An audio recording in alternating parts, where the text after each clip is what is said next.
तो हम शुरू करते हैं। पहला प्रश्न जो लेंगे Shubham ji. Shubham ji, over to you. Thank you Ranu जी।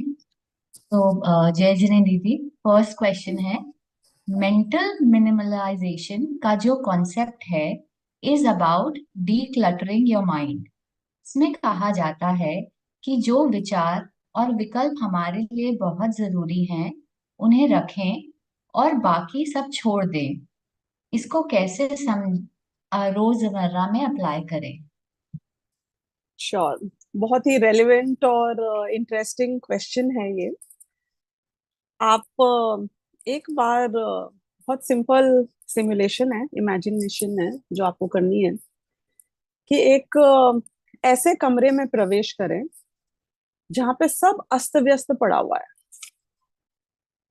कोई चीज अपनी जगह पे नहीं है, बहुत सारी चीजें आ चुकी हैं। And to top it up, कमरे में तो फिर भी हर चीज बहुत स्टिल पड़ी रहती है, एकदम वहीं की वहीं। उसकी जगह समझो एक बहुत बड़ी स्क्रीन हो, उसके ऊपर बहुत सारे आइकन्स या सीन्स हो, और वो एक के बाद एक इतनी जल्दी से आ रहे हैं, जा रहे हैं, आ रहे हैं, जा रहे हैं। तो मैं आपसे एक वर्ड में पूछूं कि आपको कैसा लगेगा, तो वो फर्स्ट वर्ड आपके दिमाग में क्या आएगा? How is it? तो पहली बात, you will not feel at peace. बहुत अशांति है। और कोई भी जब बहुत क्लटर होता है, जब बहुत चीजें अस्त व्यस्त होती हैं, जो चीज इंपॉर्टेंट उसमें एक हो सकती है कि हीरा पड़ा हो, चिंतामणि रत्न पड़ा हो, लेकिन उसका पड़ा होना इनफ नहीं है। वो स्क्रीन के ऊपर एक चीज है, बहुत बढ़िया भी पड़ी हुई है, जिसको देख के बहुत सुकून मिलता, लेकिन वो इनफ नहीं है, क्योंकि वो दिख ही नहीं रही है इतनी भीड़ के बीच में। तो ज्ञान का स्वभाव वैसे तो स्वपर प्रकाशक है। प्रति समय एक मैं स्वयं चैतन्य चिंतामणि रत्न अपने ज्ञान में झलक रहा हूँ, और दुनिया की सारी चीजें, इतनी सारी जो ओवरलोड कर रखा है हमने अपने दिमाग में, इतनी वस्तुओं का, इतने विचारों का, इतने कंसर्न्स का, जिसका एक सबसे बड़ा फ्यूलिंग फैक्टर है कर्ता भाव। क्योंकि वो भाग भाग के, दौड़ा दौड़ा के, वो कर्ता भाव मुझे चाबुक लगाता है और मैं भागता हूँ। एक चीज आपने डिसाइड क्या कर ली कि ये तो मेरा प्रोजेक्ट है, अब आप ये देखो क्या चाबुक के ऊपर चाबुक पड़े जा रहे हैं, ये भी देखना पड़ेगा, वो भी सोचना पड़ेगा। आप होस्ट बन जाते हो, नहीं? और सारी जिम्मेदारी आपके माथे आ जाती है। क्यों? क्योंकि मैं ही करने वाला हूं सब कुछ। हम गेस्ट क्यों नहीं बन पा रहे हैं? क्योंकि हमने अपने माथे पे सारी रिस्पॉन्सिबिलिटी ओढ़ ली है। अब 3 लेवल पे हम डीक्लटरिंग को समझेंगे। डीक्लटरिंग शब्द का अर्थ यदि किसी को नहीं पता है तो पूछ लेना भाई, हाथ रेस करके। और जो ऑनलाइन वाले हैं वो गूगल पे चले जाना। तो डीक्लटरिंग जो है ये 3 लेवल पे होती है। एक काय के लेवल पर, एक वचन के लेवल पर, और एक मन के लेवल पे। क्योंकि बात हमसे शुरू हो रही है, और हम तो मतलब बादशाह हैं अपने क्लटर्स के। तो इसलिए हम सबसे पहले शुरू करते हैं काय के लेवल की डीक्लटरिंग को। अब काय के लेवल पे आप यदि बाह्य दुनिया से बात करो तो बहुत सिंपल सी बात है। आप अपने घर को देख लो, अपनी ड्रॉर को देख लो, अपने वार्डरोब को देख लो, अपनी किचन को देख लो, अपनी दुकान को देख लो, अपने बैग को देख लो। मतलब मैं ये इसलिए दिखवा रही हूँ क्योंकि वो आपकी मेंटल स्टेट को रिफ्लेक्ट करता है। मुझे ना एक बार ऐसे ही विचार आ रहा था कि आप किसी आदमी के घर को देखो तो उसकी मेंटल स्टेट पता चलती है कि नहीं पता चलती है? मतलब ऐसे ही, the way you are dressed, the environment in which you stay. किसी की गाड़ी को देख लो। क्योंकि जो आपको पसंद होता है, या जो आपका वीकनेस है, जो इंक्लिनेशन है, वो डायरेक्टली या इनडायरेक्टली सबकॉन्शियस के थ्रू होते हुए आपकी हर जगह रिफ्लेक्ट करती है। See I am not saying this to make you feel bad, please understand. मैं सिर्फ ये बता रही हूँ कि किसी आदमी को बहुत होर्डिंग की आदत होती है। अभी काय के लेवल की बात कर रहे हैं ना हम। बहुत होर्डिंग की आदत होती है। वो जाता है दुकान में और वो बोलता है और यार 2 पे 6 फ्री मिल रहे हैं। अब 2 पे 6 फ्री है, it's such a compelling preposition. The question is कि तुम्हारे पास कितने हैं और तुम्हें कितने की आवश्यकता है, वो हम नहीं सोचते हैं। मुझे एक चाहिए था लेकिन मैं 2 खरीदूंगा। क्यों? क्योंकि 6 फ्री मिलेंगे, यानी एक के लिए गया और 8 लेकर आ गया। क्योंकि वो जो कॉन्सेप्ट है कि तुम्हारे पास में जब एक का कंसर्न लेने की समझो कीमत तुम चुकाने तैयार थे, दैट्स द प्राइस यू पे, isn't it? For owning anything you पे अ प्राइस। कभी भी अगर आपके पार्किंग में एक गाड़ी खड़ी हो या 50 गाड़ियां खड़ी हो, मेंटेनेंस सबका लगता है, यूज भले ही एक करो। आपके घर कितने ही हो, मुफ्त में अगर पड़ी हुई है, हमारा तो पेट्रोल खर्च ही नहीं हो रहा, हम चलाते ही नहीं है। पर भाई साहब वो स्पेस, मुंबई की बात करो तो गाड़ी से ज्यादा महंगी हमारी पार्किंग है। एक बीएमडब्ल्यू खरीद लो उसकी जगह। तो you are not realizing that कि वो जो स्पेस ऑक्यूपाई करी है उस गाड़ी ने, वो जो तुम्हारे विकल्प ऑक्यूपाई करता है, वो जो मेंटेनेंस ऑक्यूपाई करता है, वो सब is a price you are paying. And if you are not using it, तो ये तो पूरा नुकसान का ही सौदा है, because you are just paying paying and paying, you are not getting anything in return. तो जब आप काय की बात करते हो, कपड़े पता है अलमारी में रखे रखे फट जाते हैं यूज नहीं करो तो। इलास्टिक होती है ना, वो अगर जितना खींचते रहो, हमारा दिमाग भी वैसे उस इलास्टिक की तरह है, जस्ट फॉर योर इंफॉर्मेशन। जितना वो मसल को फ्लेक्स करते रहो, उस इलास्टिक को खींचते रहो, उतनी उसकी इलास्टिसिटी बेटर होती है। और यदि वो पड़ा रह जाए, यूज ना हो, तो वो इलास्टिक जब आप एक दिन यूज करने के लिए खींचोगे, तो आपने वो आवाज सुनी होगी ना, कड़ कड़ कड़ करके वो चौड़ी रह जाती है। तो हर चीज जिसे आप फ्लेक्स नहीं कर रहे हो, आपने शूज खरीद लिए, बढ़िया से बढ़िया खरीद लो, 2 साल पड़े रहेंगे, वो अपने आप टूट जाएंगे, कट जाएंगे, फट जाएंगे। यूज करते ही साथ आप बोलोगे पता नहीं सोल क्यों निकल गई। बैग इतना बढ़िया से बढ़िया, अपन तो लेदर यूज करते नहीं है, और जो आर्टिफिशियल रेक्सीन टाइप का मटेरियल यूज करते हैं बढ़िया से बढ़िया, पड़ा रहेगा, खराब हो जाएगा। तो मैं भी काई की डीक्लटरिंग के लेवल से बात कर रही हूँ कि तुमने खरीदा, पैसा खर्च किया, टाइम वेस्ट किया, तुमने रखा उसको जगह जो तुम प्रोवाइड करते हो, मेंटेनेंस प्रोवाइड करते हो, धूल मिट्टी से बचाते हो, और उसके बाद में जब यूज करने तुम 2 साल बाद आए तो वो वैसे ही वेस्ट हो चुका था। तो ये 2 का 6, ये जो एडिशनल, ये जो अननेसेसरी, ये तो पूरा का पूरा वेस्ट है। कार्तिकेयानुप्रेक्षा में कार्तिकेय स्वामी ये कहते हैं, अनित्य भावना में वो ये कहते हैं कि जितना पैसा तुम अपनी लाइफ लॉन्ग यूज करने वाले हो, पैसा, पोजेशन, एवरीथिंग, परिग्रह, everything, right, whatever you are going to use in your lifetime, वो बोलते हैं चलो एक बार के लिए हमने समझा तुम ग्रस्त हो, रागी द्वेषी हो, स्टैंडर्ड ऑफ लिविंग जिसका जो हो, जितना तुम भोग लोगे उतना तो तुम कमा लो, जितना ज्यादा भोग लोगे, जितना तुम दान कर दोगे या करना चाहते हो उतना भी चलो कमा लो एक बार के लिए। उसके बाद जो तुम कमाते हो वो तो लूज लूज लूज सौदा है। कैसे? कि कमाते वक्त तो तुमने पाप कमा कमा के कमाया, पैसा नहीं, पाप ही कमाया एक्चुअली। यूज तो तुमने किया नहीं, क्योंकि तुम्हें उतने की आवश्यकता ही नहीं थी। आपके घर में मैं अभी 50 किलो गेहूं दे दूं, क्या करोगे?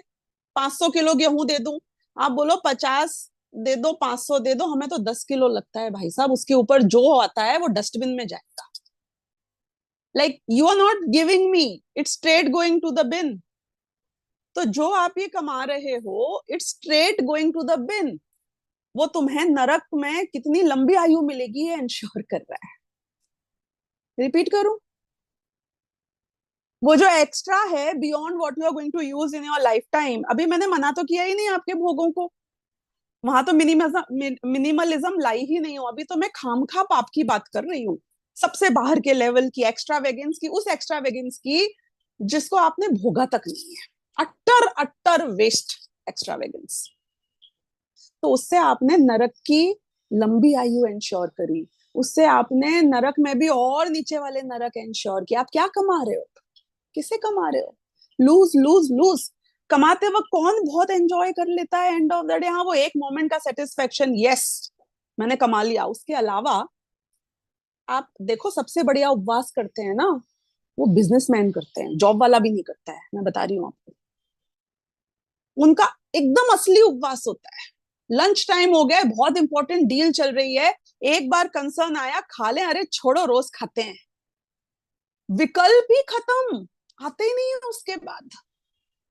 इसे कहते हैं उपवास। लेकिन तुमने उपवास किया नरक जाने के लिए, मिलेगा, so it will be granted. नहीं, आपने इतनी तपस्या करी है पाप कमाने के लिए।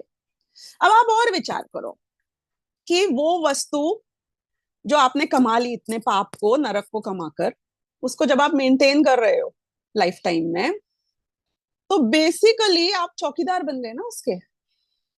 Did you realize that? Great watchman we all are, नहीं, अमेजिंग वॉचमैन।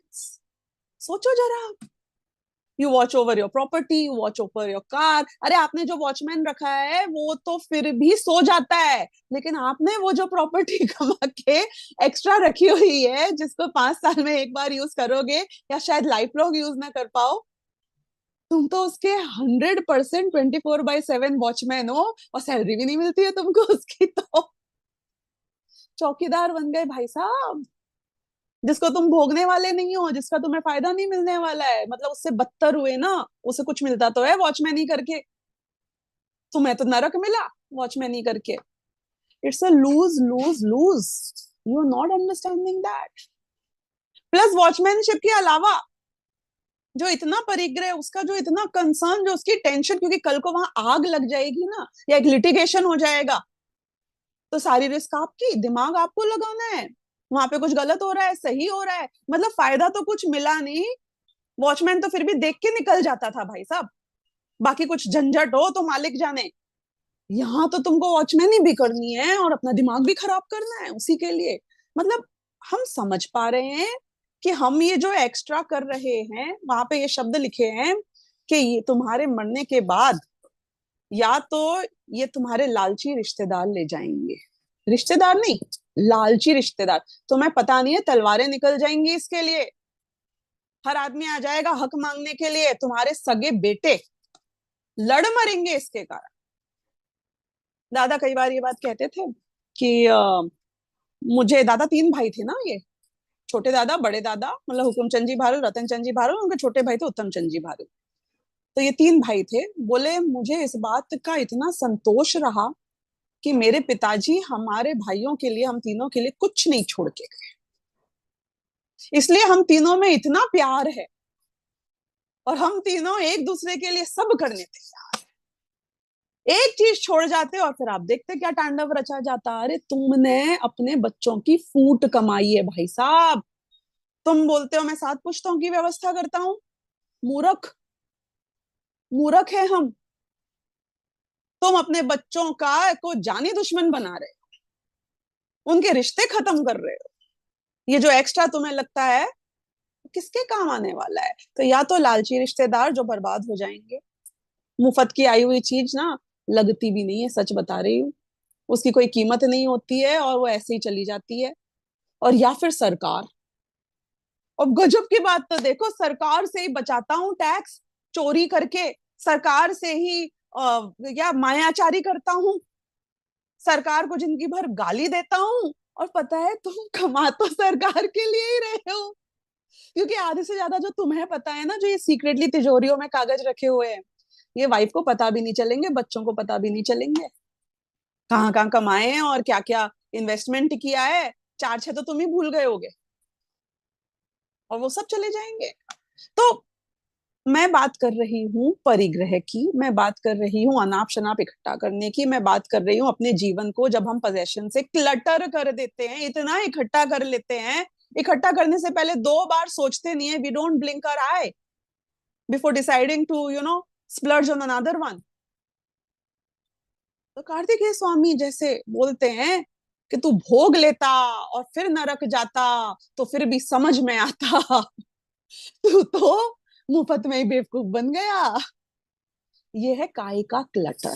अगली बार से विचार करना, जब हम चाहे नया एक्वायर कर रहे हो और चाहे अपने घर में बहुत सारे इकट्ठा करके रखे हो, दोनों ही केस में, कि तुमने अपना नरक इकट्ठा कर रखा है, अपना पाप और अपनी अशांति। अब दूसरा लेवल पे, इसके ऊपर भी बहुत बातें हो सकती हैं, लेकिन अपने को बहुत आगे की बातें करनी है, तो अपन नेक्स्ट लेवल पे जाते हैं। नेक्स्ट लेवल पे अब आप देखो और इंटरेस्टिंग फैक्ट्स, कि वचन का क्लटर, जिसको हम क्लटर समझते ही नहीं है। आप जानते हो साधुओं को जो गाइडलाइंस है, मतलब ठीक है, हम साधु नहीं है, लेकिन हमें गाइडलाइन तो मिलती है, उन्हें कहते हैं हित मित और प्रिय। यानी हित और प्रिय नहीं बोला, सुना आपने? मित, मित का मतलब क्या होता है आप जानते हो? What is the meaning of myth? Brevity. जो काम एक शब्द में हो सकता है उसके लिए दो शब्द प्रयोग नहीं करना, जो काम एक लाइन में हो सकता है उसके लिए दो लाइन प्रयोग नहीं करना। हमारी वाणी कितनी क्लटर्ड है, कभी सोचा आपने? We go on and on and on and on and on. नहीं, एक चीज एक बार में जो बताई जा सकती है, जो समझाई जा सकती है, जो कही जा सकती है, मैं नॉर्मल कम्युनिकेशन की भी बात कर रही हूँ। How many people like people who keep talking talking and talking? आपकी वाणी कितनी क्लटर हो चुकी है, हमने रियलाइज किया? गजब की बात देखो, आदमी एक पर्टिकुलर एज के बाद रिटायर हो जाता है, right? You are suppose to retire. Why are you suppose to retire? क्योंकि आपकी बॉडी को रिलैक्सेशन चाहिए, you can toil as much. तो शरीर को तुम बोलते हो कि अब मैंने बहुत बिजनेस फैला रखा था, बहुत काम कर लिया जॉब में, अब मैं थोड़ा समेटूंगा, शरीर से थोड़ा कम करूंगा। मैंने काय की क्लटरिंग को कम किया, एक्शंस को कम किया। लेकिन जो लोग थोड़ा बहुत भी रिटायर होते हैं, या थोड़ा बहुत भी हो क्या मेंटर बन जाते हैं, चेयरमैन, चेयरमैन के मतलब उस पोजीशंस पे आ जाते हैं, उनकी वाणी का क्लटरिंग ओवरड्राइव पे चालू हो जाता है। तुम्हें रिलैक्स करना था, बोलने में थकान नहीं होती है, एडवाइस देने में थकान नहीं होती है, कर्तृत्व बुद्धि में थकान नहीं होती है कि हाँ मैं कर नहीं रहा हूं पर मैं बताऊंगा तुम्हें कैसे करना है, क्रिबिंग में थकान नहीं होती है। ये गपशप क्या है? वाणी की क्लटरिंग है, गॉसिपिंग। What is it? अनाप शनाप जो समझ में आ रहा है बस बोले जा रहे हो, बोले जा रहे हो, बोले जा रहे हो। जितने लोग अपने आप को फ्री समझते हैं, तुमने अगर वाणी में अपने आप को बिजी रखा तो वाणी भी काय में ही आती है भाई साहब। माइंड बॉडी सोल अगर इंग्लिश में पढ़ा हो, बॉडी में स्पीच भी आ गई और बॉडी भी आ गई। तो स्पीच का डीक्लटरिंग, क्योंकि वाणी तुम्हें सिर्फ पर से जोड़ेगी, वाणी तुम्हें इंडिपेंडेंट नहीं कर रही है। Just think about it. Connection के लिए वाणी चाहिए, खुद में रहने के लिए, शांति के लिए वाणी नहीं चाहिए। ये वाणी शोर है, ये वो शोर है जो दूसरे को ही खाली शोर नहीं है, तुम्हारे खुद को भी तो पूरे टाइम ऑक्यूपाई करके रखता है। और ये बात ध्यान रखना, काय की क्लटरिंग हो कि वाणी की क्लटरिंग हो, ये दोनों मन की क्लटरिंग के बिना नहीं होती है। ऐसा नहीं हो सकता है कि काय और वाणी से कुछ चल रहा है और ये बोले मन तो मेरा बहुत शांत है। ऐसा कैसे होएगा भाई? How is it possible? ऐसा हो सकता है कि मन में बहुत क्लटर हो और वाणी और काय में ना दिखे, पर ऐसा नहीं हो सकता कि काय और वाणी में क्लटरिंग हो और मन में ना दिखे। ऐसा नहीं हो सकता। इसीलिए हमारी जो प्रवचन सार की चरणानुयोग सूचक चूलिका में अभी चर्चा चल ही रही है, नित्य स्वाध्याय में, उसमें उन्होंने बाह्य परिग्रह की त्याग की बात करी, क्योंकि उसके बिना वो अंतरंग की शुद्धि हो ही नहीं सकती है। वो शांति, उसके लक्ष्य से होने वाले विकल्प कैसे जाएंगे जब तक वो रहेगा, जब तक।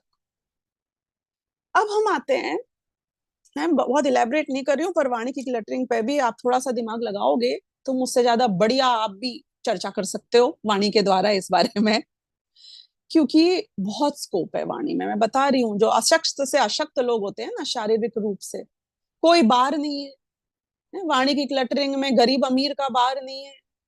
वाणी के तो सभी चक्रवर्ती हैं हम, नहीं? अनाप शनाप, अनाप शनाप, unnecessarily we keep blabbering blabbering blabbering. बहुत बड़ा जो अपराध हो रहा है ना, ये क्लटर करके, वो अपराध क्या हो रहा है। मैं मन की क्लटरिंग के बाद उस अपराध पर आऊंगी। ये मेन बात तो यही समझना है आज हमें कि वाणी या काय से जो भी आप कंटिन्यूअसली एंगेज रहते हो वो मन के एंगेजमेंट के बिना नहीं। और तुम्हारा मन ओवरड्राइव पे काम कर रहा है। Any action that you do physically, any action that you do verbally. एक योद्धा के बारे में सोचना, मतलब अभी कई बार अपन पीरियड ड्रामास देखते हैं, उसमें वो जो फाइटर होता है वो तलवार लेके जो लड़ रहा है, उसका फिजिकल तो आपको लड़ाई दिख रही है। हम भी ऐसे ही लड़ रहे हैं अपने अपने परिप्रेक्ष्य में। उसकी फिजिकल लड़ाई दिख रही है, वो चिल्ला रहा है, साथ में इंस्ट्रक्शंस दे रहा है, वो तो आपको दिख रहा है। कैन यू इमेजिन उसका मन कितने ओवर टाइम काम कर रहा होगा उस पूरे काल में। ये सोचूं, ये स्ट्रैटेजी इधर से करूं, ये नहीं करूं, वो नहीं करूं। It's not the physical and the verbal, it's basically the mental stress, mental cluttering. वो जो इतनी सारी चीजों को वो देखता है, एग्जॉस्ट करता है। ये वॉरियर्स की लाइफ ज्यादा नहीं होती है, पता है आपको ये बात। वो जो उनकी लाइफस्टाइल होती है, कोई भी इतिहास गवाह है इस बात का, यदि लड़ाई में नहीं मरे होंगे तो बीमारी से मर गए होंगे। और हमेशा ऐसा आएगा आपको लिखा हुआ कि कोई वो मिस्टीरियस इलनेस। आई नो, मुझसे पूछ लेते, आई नो द मिस्ट्री। तुम्हारा दिमाग, तुम्हारा उपयोग। See, there is only one rule if you want to be happy, only one rule, और बहुत सिंपल है वो। मेरा ज्ञान या चैतन्य का उपयोग, उसका फंक्शन, वो मेरे लिए मिनिमम क्वालिफाइंग क्राइटेरिया है एंड द ओनली क्राइटेरिया है जिसकी मुझे आवश्यकता है यदि मुझे शांति चाहिए तो। I only need one thing, nothing else. मुझे शरीर की और शरीर की हाइट की और वेट की और कलर की किसी की आवश्यकता नहीं है।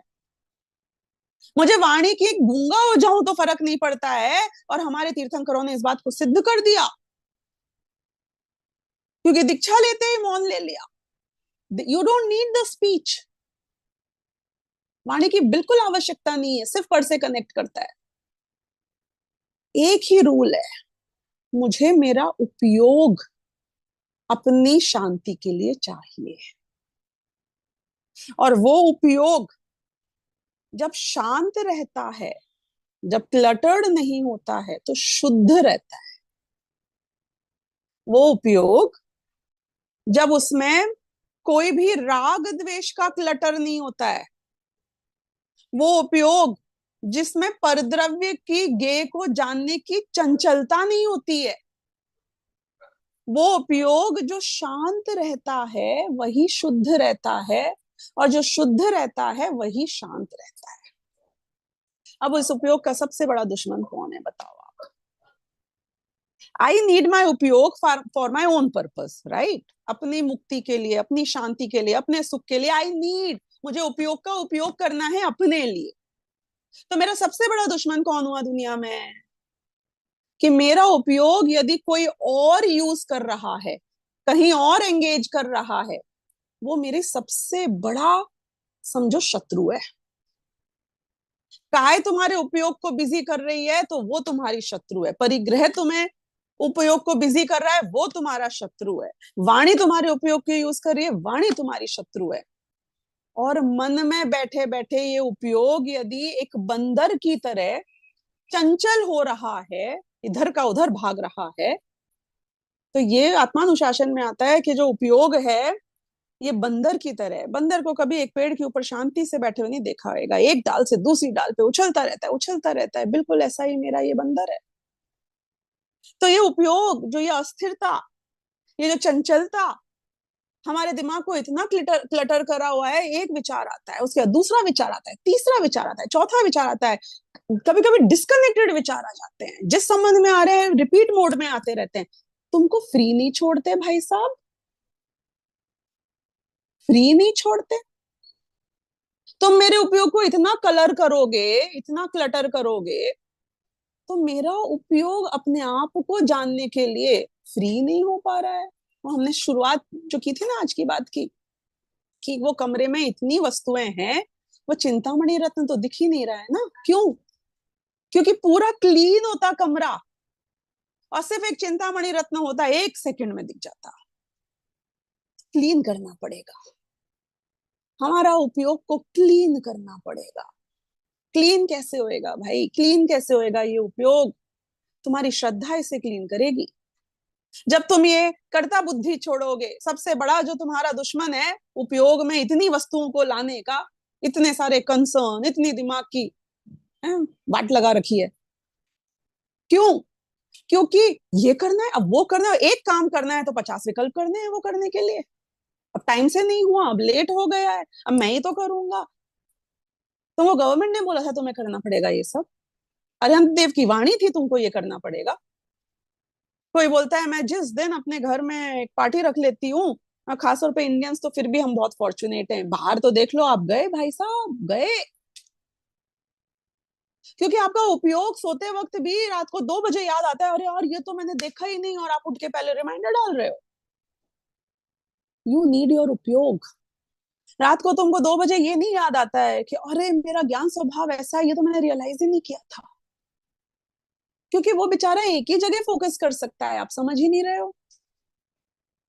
जब तक उसे क्लीन नहीं करेंगे तब तक हमें शांति नहीं मिलेगी। ये मन को डीक्लटर करना है।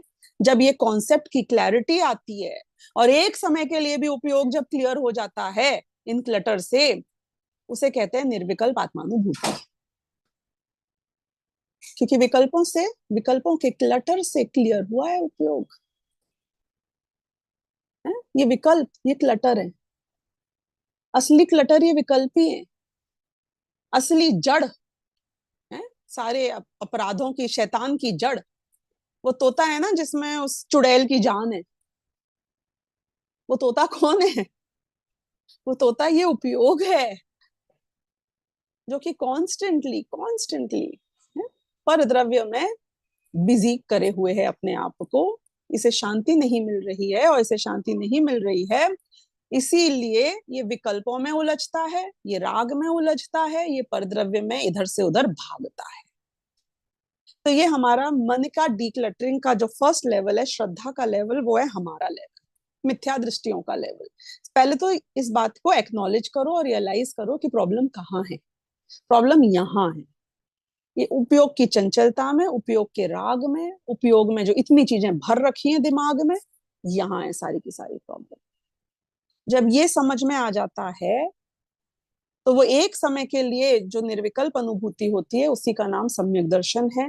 ये जो ज्ञान होता है, जो कॉन्सेप्ट की क्लैरिटी होती है कि मुझे शांति चाहिए, यानी कि शरीर के हाथ पैर कोई ने बांध दिए हो या खुले हो, उससे शांति अशांति का लेना देना नहीं है। शांति होती है जब हम बस अपने उपयोग में ही उपयोग होता है। ये कॉन्सेप्ट की क्लैरिटी, अभी उपयोग में उपयोग रहा नहीं है क्योंकि शुद्धोपयोग पूरा नहीं हुआ है, छठे सातवें गुण स्थानवर्ती जैसा। लेकिन ये कॉन्सेप्ट की क्लैरिटी, यही सम्यक ज्ञान है। और इस सम्यक ज्ञान से जो निषेध बुद्धि होती है लगातार, जब मैं बहुत ओवरड्राइव पे उपयोग काम कर रहा है, अभी ना, अभी के लिए ये इनफ है।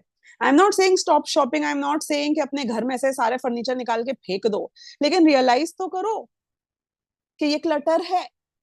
रियलाइजेशन, ये श्रद्धा का पलटना, इसे सम्यक दर्शन कहते हैं। तो जब मन में ये अनावश्यक अनाप शनाप विकल्प, ये ही मेरे असली शांति के घातक हैं, ये बात समझ में आ जाती है तो सम्यक दर्शन होता है। और जैसे जैसे ये क्लटर एक्चुअली में हटने लग जाता है और ये प्योरिटी, ये क्लैनलीनेस, ये शुद्धता बढ़ती चली जाती है, वही साधु अवस्था है। और जहां मेरा मन का एक समय का विकल्प भी हमेशा के लिए समाप्त हो जाए, उसे कहते हैं अरहंत अवस्था। उनके मन है लेकिन मन में ना कोई चंचलता है, ना मन में कोई विकल्प है, क्योंकि वो पूर्ण वितरागी हो चुके हैं। तो मन का काम विकल्प और विकल्प का काम है राग। अब आपको समझ में आ गया, स्ट्रेट रिलेशन है, स्ट्रेट मेरे कल्याण का, और मेरे स्ट्रेट शत्रु हैं ये राग और विकल्प, जिनको मुझे फाइट करना है। तो जब ये कहा जाता है ना, 144वीं गाथा में समय सार में आता है, और अन्य भी बहुत जगह आया है कि बनारसी दास जी कहते हैं मन पावे विश्राम, जब हम ये कहते हैं कि विकल्प को छोड़ने का विकल्प भी नष्ट हो जाना चाहिए। तो आप देख रहे हो कि एक क्लटर को भगाने के लिए तुम दूसरी तरीके से क्लटर करो, बेसिकली डी क्लटर करना है। It's as simple as that. तो काफी बातें तो यहाँ पे आ गई हैं, और एक दो चीजें मैं देख लेती हूँ in case. I just return that all of them, ये मन वचन काय का जो क्लटर है, they are eating into and wasting our उपयोग। Basically they are actually eating into our उपयोग। Can you see that? You are getting wasted totally because of them. तो they are your direct opponent, जिनको हमें clear करना चाहिए। So yeah, I think yes, one more thing which I had written, आपने देखा होगा ये माइंडफुलनेस वाले जो होते हैं ना, आजकल बहुत बजवर्ड है, एनीबडी एंड एवरीबडी, जैनो अजैनो, they are talking about it. Mindfulness में वो करते क्या है पता है आपको? मतलब वो तो नहीं कर पाते हैं जो हम जहां तक पहुंच गए हैं, क्योंकि जैन दर्शन तो हर एक का बाप है, रिश्ते में तो हम तुम्हारे बाप हैं पर नाम है शहनशाह। लेकिन अगर आप बेसिकली बात करो, माइंडफुलनेस में वो क्या कर रहे हैं, वो बोलते हैं फ्यूचर का और पास्ट का छोड़ के तुम प्रेजेंट पे फोकस करो। What they have done is declutter. Future का डीक्लटर किया, विकल्प विकल्प छोड़ने को ही कह रहे हैं ना, don't think about future. Past के विकल्प छोड़ दो, don't think about the past. अब वो प्रॉब्लम क्या है कि वो प्रेजेंट के विकल्पों को विकल्प नहीं मान रहे हैं और बोल रहे हैं कि बस तुम उसी पे फोकस करोगे और तो तुम्हारा हो जाएगा। मैं ये बता रही हूँ, जब एक रतन अनमोल है तो रत्नाकर फिर कैसा होगा। जब तुमने सर्टेन विकल्प छोड़े और तुम्हें इतना आनंद आ जाता है एक प्रेजेंट में, जिसने वर्तमान के भी विकल्प छोड़ दिए, कभी सोचा है उसकी शांति किस लेवल की होती होगी। तो हमारे पास जो ये शुद्ध तत्व ज्ञान है, आत्म कल्याण की बात है, साइंटिफिकली लोगों ने उसके अंशों को जैसे ही थोड़ा बहुत एक्सपीरियंस किया, उनने रियलाइज कर लिया कि इसमें तो बहुत आनंद है। यह करता बुद्धि हम कहाँ लेकर जाते हैं? हम टोटल अकर्ता भाव पे लेके जाते हैं, अपनी पर्याय का भी कर्ता का विकल्प नहीं होना। इन लोगों ने सिर्फ इतना सा बोला कि जो भी हो रहा है भगवान की इच्छा से हो रहा है, इसलिए तुम नहीं करता हो, तुम जो कर रहे हो वो तुम नहीं कर रहे हो, भगवान तुमसे करा रहा है। इतना करता भाव आया कि भगवान पे डाल दो, तो ही कितनी शांति मिल गई इनको। सोचो जब टोटल अकर्ता भाव होगा तो क्या हो जाएगा। तो हमारे सारे के सारे जो कॉन्सेप्ट्स हैं, we fail to see the beauty and the depth in them. लेकिन देखा जाए तो another level of psychological and practical facts इसमें समाये हुए हैं। और हमारे जो साधु हैं वो भी, अगर मैं last word on this question is, निरंतर उनका जो पुरुषार्थ चल रहा है वो अपने दिमाग को डिक्लटर करने का ही चल रहा है। देख लो आप, सोच लो। शुद्धोपयोग यानी डिक्लटर्ड अवस्था, शुभोपयोग में आते हैं फिर क्लटर हो जाते हैं। तो जहां हमने कहा कि अशुभ ही नहीं शुभ को भी छोड़ना है, क्योंकि घर में अच्छी चीजें हो कि खराब चीजें हो, चीजें नहीं रखनी है भाई साहब।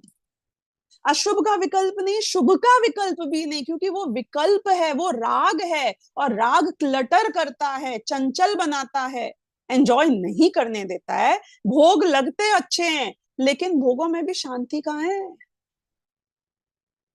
दूरदर्शन अच्छा था कि नेटफ्लिक्स है? कि तुम्हारा क्वेश्चन ही गलत है। क्योंकि तुम्हारा सब कुछ जो चल रहा है चॉइस बिटवीन ये परद्रव्यों के बीच में चल रहा है, एक चंचलता छोड़ के दूसरी चंचलता में चल रहा है। आप मतलब इसके ऊपर भी अभी इलैबोरेट नहीं कर रही हूँ, समय हो गया है तो, लेकिन देखना हम कोई एक चंचलता छोड़ते हैं और दूसरी चंचलता को मोल ले लेते हैं, कोई और विषय में उलझ जाते हैं। तो किसी भी लेवल की विकल्प हो, किसी भी लेवल की चंचलता हो, ये चंचलता मन की एक विषय से दूसरे विषय पे जाना, यही सबसे बड़ा मेरा समझो फाइटिंग वो है। ज्ञार्थ परिणमन की चर्चा भी इस विषय में प्रवचन सार ग्रंथ में आती है। आई am not taking you into the concept right now, पर जिन लोगों को पता है वो कनेक्ट कर सकते हैं कि ज्ञार्थ परिणमन क्षयोपशम ज्ञान में जो होता है वो राग के बिना नहीं होता है। तो ये चंचलता जाएगी, ये राग जाएगा, तो शांति मिलेगी, और शांति ही मुझे चाहिए। तो डीक्लटरिंग इज द की। चाहे डीक्लटर कह दो और चाहे हम अपने आध्यात्मिक शब्दों को प्रयोग कर लो, जो परम ध्यान है जिससे केवल ज्ञान की प्राप्ति होती है, जो शुद्धोपयोग रूप है, जो शुक्ल ध्यान रूप है, वहां पे कोई भी मन के विकल्पों को स्थान नहीं है। यानी कि मेन काम शुरुआत से लेके अंत तक यही करना है। ओके,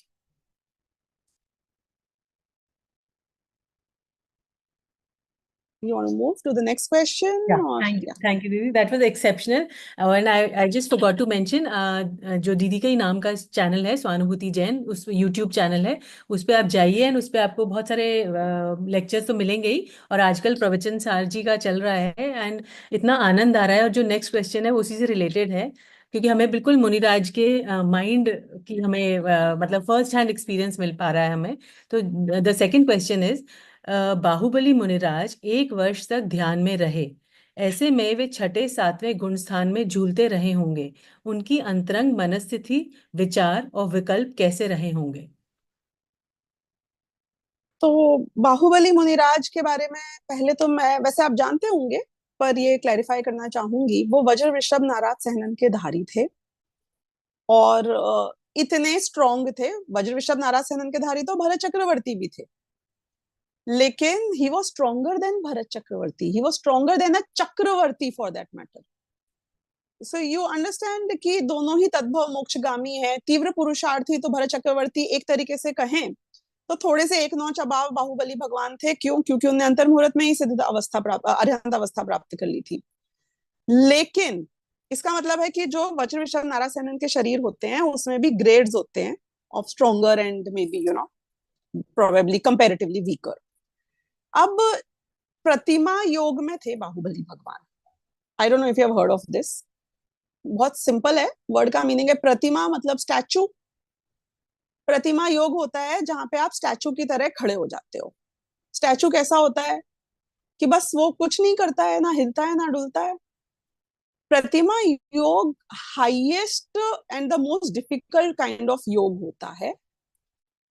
और ये जो खड़गासन में प्रतिमा योग है, ऐसे तो खड़गासन में सिर्फ और सिर्फ वही मुनिराज रह सकते हैं जो वज्र वृषभ नाराज सहनन वाले हो। I don't know if you know this. सामान्य मुनिराज को खड़गासन में रहने का विधान नहीं है। दे कांट सस्टेन, वो गिर जाएंगे, वो फॉल्टर कर जाएंगे, उनका उपयोग नहीं टिक पाएगा। तो आप सिर्फ जो तद्भव मोक्षगामी है, वज्र वृषभ नाराज सहनन वाले हैं, या फिर उनको ही क्या बोलते हैं प्रतिमा योग में और खड़गासन में खासतौर पे उन्हें देखोगे आप। अब बाहुबली भगवान अगर एक प्रतिमा योग में चले गए हैं, यानी कि अब उनके सोना, आहार, विहार कुछ भी नहीं होएगा। अब एक बात की तो गारंटी है हमें आपके इस प्रश्न से और वैसे फैक्ट से भी, कि अगर उन्हें 1 साल लग गया था अरिहंत अवस्था प्राप्त करने में, वैसे देखा जाए तो आदिनाथ भगवान से बहुत कम लगा था कंपैरेटिवली, लेकिन यदि उन्हें 1 साल फिर भी पूरा ही लग गया था, तो अगर अंतर मुहूर्त शुद्धोपयोग रह गया होता तो उनको बहुत पहले ही केवल ज्ञान की प्राप्ति हो गई होती। तो अंतर मुहूर्त कंटिन्यूसली नहीं रहा है उस 1 साल में। इसका मतलब है कि कंटिन्यूएशन में वो शुभ में आते रहे हैं। अब क्या होता है, मतलब गुरुदेव ने बहुत बढ़िया एक पंक्ति कही।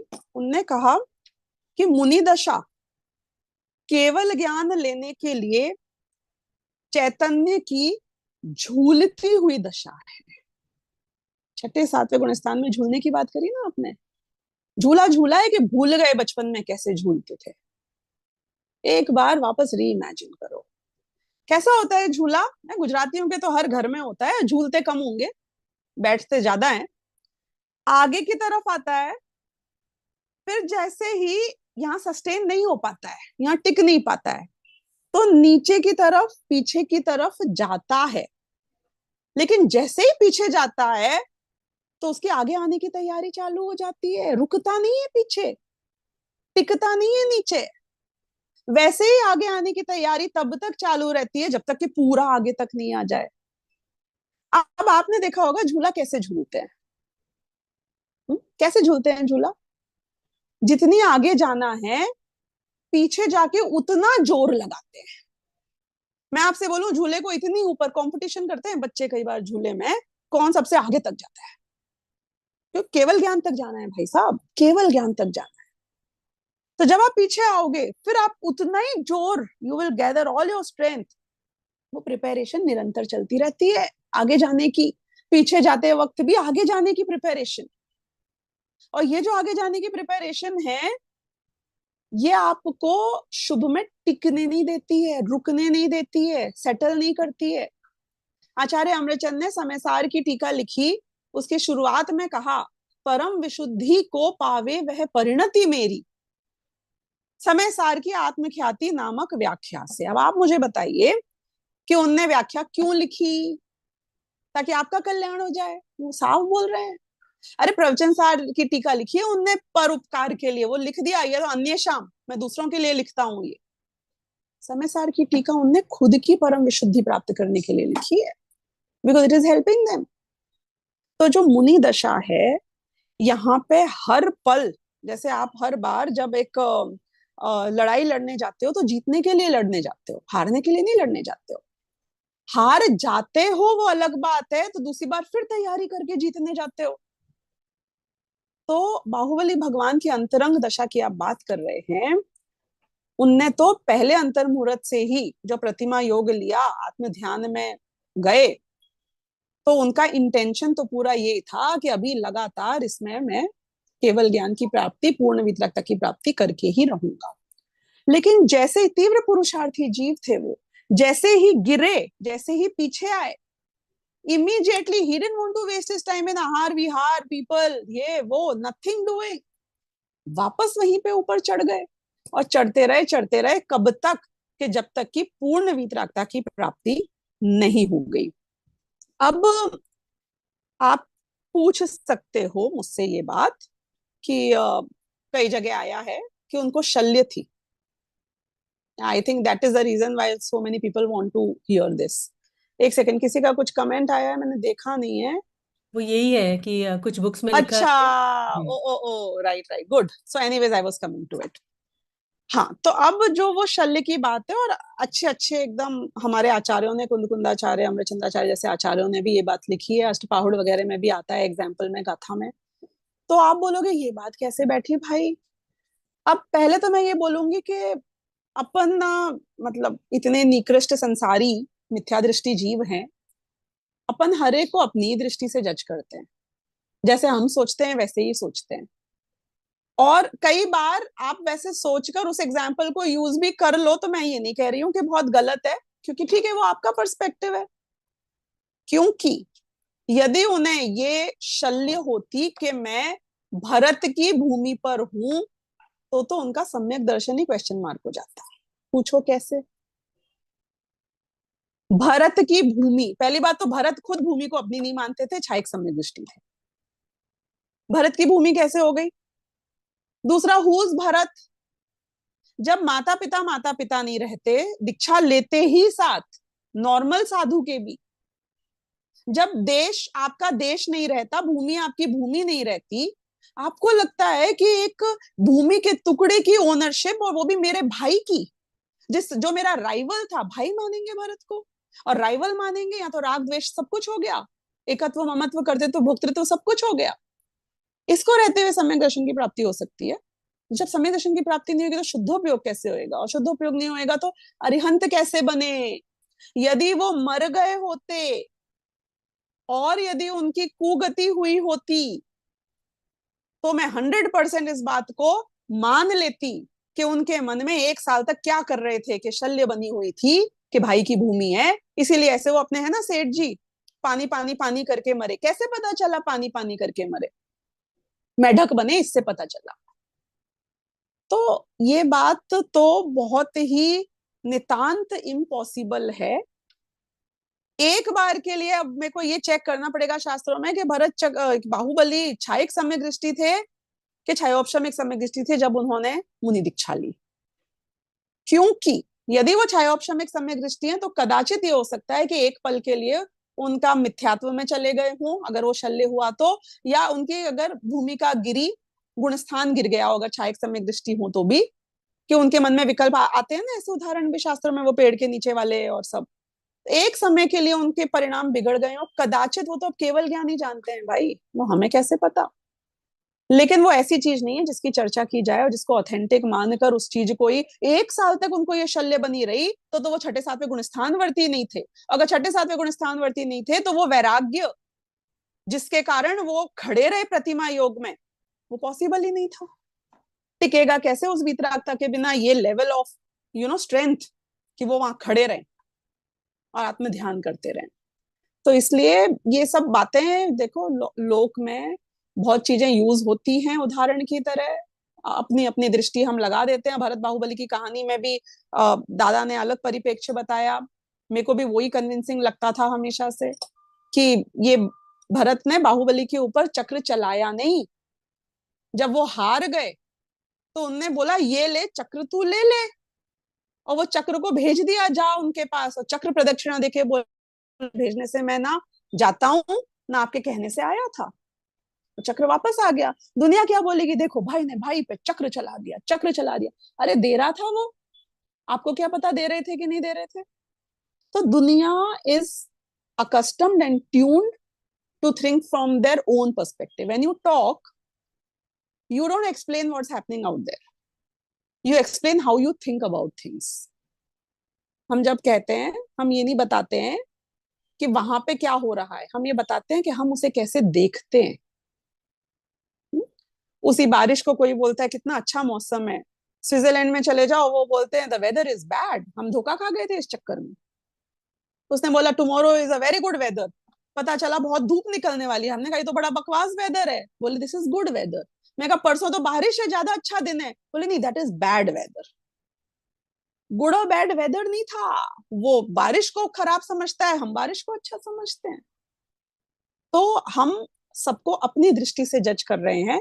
बाहुबली भगवान भगवान बने हैं, और आदिनाथ भगवान को अगर इतना टाइम लग सकता है, और सबको भी, हमारे महावीर भगवान को भी इतना टाइम लग सकता है, तो 32 साल लग गए। तो यदि उनको 1 साल लगा, तो इसमें हम क्या इतने क्वेश्चन मार्क्स क्रिएट कर रहे हैं, एज इफ बहुत बड़ा अपराध कर लिया, 1 साल क्यों लग गया। लग सकता है, लगता है, तो ठीक है, बहुत सहज से इस बात को समझना है। तो जैसी हमारी वही चरणानी योग सूचिका सूचक चूलिका में बात चल रही है, मुनिराज की अंतर्बाह्य दशा कैसी होती है, तो हमें उसी दृष्टि से उनकी भी अंतर्बाह्य दशा को समझना चाहिए। ठीक है, आपको कुछ पूछना है संजोता जी? आपने हैंड रेस किया हुआ है। संजोता जी पूछिए, मैंने आपको। ओके। मुझे ये पूछना था दीदी हम्म कि जो मोक्षगामी है, तद्भव मोक्षगामी, सभी वज्र वृषभ नारायण ही लेते हैं? हाँ, चरम शरीरी होते हैं। अच्छा, चरम शरीर मीन्स वज्र वृषभ नारायण। हाँ, चरम मीन्स होता है लास्ट। तो अच्छा, सारे चरम शरीरी वज्र विषभ नाराज सहनन वाले ही होते हैं। ओके, ठीक और है। जो स्त्री को मुक्ति नहीं होती है, ऐसा कहते हैं शास्त्रों में आता है, उसका कारण भी ये भी आता है कि स्त्रियों के वज्र विषम नाराज सहनन नहीं होता है। हाँ, लेकिन एक बात सुनना, ये दोनों तरफ व्याप्ति नहीं है। यानी कि जो मोक्ष जाएंगे वो तो 100% वज्र विषम नाराज सहनन वाले हैं, लेकिन हर वज्र विषम नाराज सहनन वाला मोक्ष नहीं जाता है। हाँ, क्योंकि वज्र विषम नाराज सहनन वाले तो 7वें नरक भी वज्र विषम नाराज सहनन वाला जाता है, नहीं तो आप छठे तक ही होके रह जाओगे। पाप करने के लिए भी तो ताकत और इतनी सस्टेनेंस चाहिए ना, हाँ, तो वो रूल नहीं है। ओके, समझ ठीक में है, आया। पर वो ओके, तीव्र पुरुषार्थी होते हैं, गारंटीड। जो भी वज्र विषम नारा सहनन वाले होते हैं, उनका पुरुषार्थ मतलब तीव्र पुरुषार्थ, हर जगह जहां भी जो करेंगे टॉप का करेंगे। ठीक है, ठीक है। हाँ, हो गया आपका क्लियर संजोता जी? ठीक है, तो अब दीदी let's take the last question. वो है कि जो आत्मा का सुख मुनिराज और सम्यक दृष्टि गृहस्थ श्रावक अनुभव करते हैं, क्या हम जैसे श्रावक भी उस अतीन्द्रिय आनंद को फील कर सकते हैं? तो बहुत सारे पॉइंटर्स हैं इसमें, मैं बहुत quickly in interest of the time और will try to contain this. पहली बात तो, जो आत्मा का सुख मुनिराज भोगते हैं, वैसा ही आत्मा का सुख सम्यक दृष्टि गृहस्थ नहीं भोगते। सेम भोग रहे होते तो अपग्रेड होने की जरूरत ही क्या थी। क्योंकि सुख सम्यक दर्शन मात्र से नहीं होता है, सुख का डायरेक्ट रिलेशन वीतरागता से है। तो वीतरागता जितनी ज्यादा है उतना ज्यादा सुख है। अनफॉर्चुनेटली हम ये कॉन्सेप्ट नहीं समझते हैं।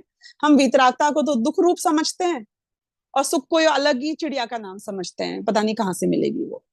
एक्चुअली में जितने लेवल ऑफ वीतरागता है उतना सुख है। पूर्ण वीतरागता पूर्ण सुख, 3 कषाय चौकड़ी के अभाव रूप वीतरागता तो उतना सुख, 2 कषाय चौकड़ी के अभाव रूप वीतरागता तो उतना सुख, 1 कषाय चौकड़ी के वीतरागता मतलब उतना सुख। अगर आप में सम्यक दर्शन ही नहीं हुआ है, 1 कषाय चौकड़ी का भी अभाव नहीं हुआ है, तो आपको सुख कैसे मिल सकता है? 0 सुख होएगा ना फिर तो, क्योंकि मैंने कहा वीतरागता का डायरेक्ट प्रोपोर्शन है। तो मिथ्या दृष्टि को वो सुख की अनुभूति नहीं हुई है, इसीलिए उसे हम मिथ्या दृष्टि कह रहे हैं। क्योंकि सम्यक दर्शन में इंपॉर्टेंट एस्पेक्ट क्या है? अरे क्या लेना देना मुझको और आपको श्रद्धा को सही करके कि गलत करके, और ज्ञान को सही करके कि गलत करके। प्रवचन सार में ये बात आई है, हर आदमी को सम्यक दर्शन, श्रद्धा और ज्ञान को क्यों राइट करना है? क्योंकि सुख मिलता है। जैसे आदमी नौकरी क्यों करता है? बड़ी बड़ी बातें करो, जॉब सेटिस्फैक्शन, ग्रोथ, ये वो, I love my job, end of the day it is money. ये तुम्हें पैसे नहीं मिल रहे होते तुम कोई नौकरी नहीं करते, इजंट इट? कोई मूर्ख ही मिलेगा। और मैं तो ये बोलूंगा किसी को, किसी को पैसे नहीं चाहिए तो तू नौकरी क्यों कर रहा है? सोशल सर्विस कर फिर। नौकरी कर रहा है, नौकरी word means it is for money. बहुत क्लियर है कॉन्सेप्ट, होना चाहिए। How importance, how much you give is a different thing, it can not be without money. तो यहाँ पर भी हमारा जो सम्यक दर्शन प्राप्त करना है, मोक्ष मार्ग चाहिए, जो कुछ कहना है धर्म के नाम पर, इट इज अबाउट सुख and nothing else. Bottom line है हमारी। अब वो सुख का ही जो अनादिकालीन दुखी जीव को पहली बार सुख मिलता है, वो है आत्मानुभूति होने पे, वो है सम्यक दर्शन की प्राप्ति होने पे। इसलिए हमको ये सब करना है। तो अब आप अतीन्द्रिय आनंद शब्द का थोड़ा सा डीप में अर्थ समझो तो आपको बहुत सारी बातें क्लियर होंगी। अतीन्द्रिय वर्ड का मीनिंग होता है अनुपम। कैसे अनुपम हुआ? कि इंद्रियों के द्वारा जो नहीं होता वो अतीन्द्रिय है। अब मेरे और आपकी आदत क्या है अनादिकाल से? या तो इंद्रिय के माध्यम से ज्ञान करने की, या इंद्रियों के माध्यम से भोग भोगने की या सुख प्राप्त करने की। तो हमारी इमेजिनेशन में, हमारी उपमाओं में, हमारी कल्पना में जो हम most of the highest form of कल्पना कर ले, तो भी ये बात नहीं बैठ पाती है कि इंद्रियों के अलावा सुख कैसे हो सकता है। हम मतलब धर्म के नाम पे और सम्यक दर्शन और मोक्ष के नाम पे भी इंद्रिय सुख ही खोज रहे हैं। We don't realise this. तो उन्होंने इसलिए ये वर्ड आपके लिए यूज किया कि वो सुख कैसा है कि अतीन्द्रिय है, यानी कि जिस जाति का आपने आज तक अनुभव नहीं किया, ये उस जाति का सुख है। तो अब इंद्रियों की जाति का सुख कैसा होता है? नॉर्मली अगर आप देखोगे, फैमिलियर है आपका, ये अनफैमिलियर है, ऐसा आपने कभी पहले नहीं भोगा होगा। इससे सिद्ध हो रही है ना ये सारी बातें भी कि हमें आपको वो वाला नहीं होता है। हम कल्पना में, विकल्पों में उस सुख को समझ लेते हैं निर्विकल्प शब्द से, पर वो फैमिलियर नहीं है क्योंकि हमने उसे भोगा नहीं है अभी तक, उसे नेवर एक्सपीरियंस्ड बिफोर है। अब हम यदि अतीन्द्रिय आनंद के बारे में सोचें कि जब वो प्रकट होगा तो वो कैसा होगा, कि अभी मैं जो ये विकल्पों में, हमने जो फर्स्ट क्वेश्चन के आंसर में बात करी ना कि हम विकल्पात्मक दुनिया को ही अभी तक फैमिलियर हैं, क्योंकि डीक्लटर कभी हुए ही नहीं थे। तो ये वो शांति है, ये वो स्ट्रेस फ्री जोन है जो मैंने कभी आज तक एक्सपीरियंस नहीं करी थी। अतीन्द्रिय सुख में विकल्प नहीं होते, और तुमने आज तक वो शांति को सुना ही नहीं। देखो कई बार आपने ऐसा फील किया होगा अपने घरों में या आसपास कहीं हो, एक हमिंग साउंड आ रही होती है बैकग्राउंड में, कभी एसी की हो, कभी कोई मशीन की हो, आप रियलाइज नहीं करते हो कि वो साउंड आ रही है, लेकिन जब वो साउंड एकदम से बंद हो जाती है तो आपको एकदम से शांति लगती है कि ओ माय गॉड, बहुत ऐसा लग तो रहा था, आई वाज़न्ट श्योर क्यों, वो रेस्टलेसनेस, पर ये शांति हुई तो लगा आहा कितनी शांति है। कभी ट्राई करना, अगर आपकी खिड़कियां अच्छी हैं घर की, तो कितनी शांति हो रात को दिन को, खिड़कियों को पूरा बंद करना, देखना एक अलग टाइप की एकदम से शांति आएगी, एकदम से शांति आएगी। वो जो शांति है ना, वो निर्विकल्प अवस्था है, जो आपने कभी पहले इतनी साउंड, इतनी क्लटरिंग, इतनी डिस्टरबेंस, स्ट्रेस चल रहा था, कि ये शांति वाली अवस्था को तो कभी एक्सपीरियंस ही नहीं किया, पूरे टाइम राग में ही रहते थे, इसके के उसके। ये पहली बार ऐसा हुआ कि ये राग द्वेष रूप नहीं है ये सुख, ये अलग ही टाइप का, अलग ही जाति का सुख है, इसमें राग ही नहीं है, ये अटैच ही नहीं है किसी से, ये इंडिपेंडेंट है। राग मतलब अटैचमेंट। ये पहली बार ऐसा होगा, क्योंकि अभी तक मैंने मंद कषाय में सुख माना था, पहली बार ऐसा हुआ कि निष्कषाय अवस्था में शांति मिली। ये है अतीन्द्रिय सुख, ये शांति रूप है, ये ठहराव रूप है, ये इम्यूनिटी रूप है, जिससे किसी से मुझे फर्क ही नहीं पड़ता। अब मैं परे हो गया, दुनिया में रहते हुए भी जल से भिन्न कमल की तरह। I am in my own zone, I am in my own world, और nothing affects me anymore. तो ये जो निर्विकल्प अनुभूति है, जिसमें ना विकल्प है, ना राग है, ना कषाय है, कोई की अशांति या स्ट्रेस नहीं है, ये है निर्विकल्प अनुभूति। यही मेरा और आपका जीवन का लक्ष्य है, and you will know it only when you experience it. इसका कोई दूसरा तरीका, शॉर्टकट नहीं है। जैसे लोग बोलते हैं ना कई बार कि एक माँ का जो प्रेम अपने बच्चे के लिए होता है, वो एक माँ को ही पता चल सकता है, और एक स्त्री को भी तब पता चल सकता है जब वो माँ बनेगी। अलग ही जाति का है वो। हस्बैंड वाइफ का वो प्यार वैसा हो ही नहीं सकता है जो माँ का प्यार है। भाई बहन का प्यार में वो जाति ही नहीं है जो माँ का प्यार है। तुम्हारी अपनी माँ से भी वो प्यार की जाति अलग है जो तुम्हारे अपने बच्चे से है। Like it's a very unique thing in itself. तो you will know it when you experience it. है, किसी को प्यार हो जाता है, वो फीलिंग कैसी होती है, शब्दों में कितनी बता दो, जब खुद होती है तभी पता चलती है। तो ये अतीन्द्रिय आनंद की हम अगर बात करें तो सिर्फ और सिर्फ ज्ञानी को ही वो आनंद अभी अनुभूति में आया है।